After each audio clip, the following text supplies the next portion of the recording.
2008 সালের পর সত্যিকার অর্থে একটি প্রতিযোগিতামূলক এবং বিশ্বাসযোগ্য নির্বাচন অনুষ্ঠিত হয়েছে বলেছেন ইউরোপীয় ইউনিয়ন নির্বাচন পর্যবেক্ষক মিশনের প্রধান ইভার্স ইজাবস। রাজধানীর একটি হোটেলে নির্বাচন পরবর্তী সংবাদ সম্মেলনে এই কথা বলেন তিনি। ইভার্স ইজাবস বলেন, বিচ্ছিন্ন কিছু ভয়ভীতি এবং সংঘর্ষের খবর পাওয়া গেলেও নির্বাচন আন্তর্জাতিক মান বজায় রেখে অনুষ্ঠিত হয়েছে। জুলাই অভ্যুত্থানে নারীরা সামনের সারিতে থাকলেও নির্বাচনে তাদের অংশগ্রহণ মাত্র 4% ছিল। এটি দুঃখজনক। তিনি বলেন, ভালো নির্বাচন যে বাংলাদেশে হতে পারে তা আবার পুনঃপ্রতিষ্ঠিত হলো। নির্বাচন কমিশন খুবই দক্ষতার সঙ্গে পেশাদারিত্ব বজায় রেখে পক্ষপাতহীনভাবে কাজ করেছে বলে মন্তব্য করেন ইভার্স ইজাবস। নির্বাচনের পর শান্তিপূর্ণ পরিবেশ বজায় রাখার ক্ষেত্রে সকল রাজনৈতিক দলের দায়িত্ব রয়েছে।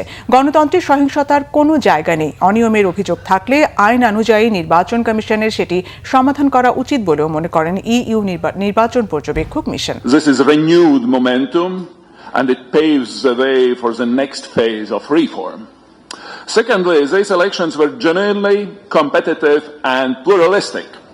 And the young people who led the 2024 uprising had their first opportunity to reshape the country's democratic trajectory.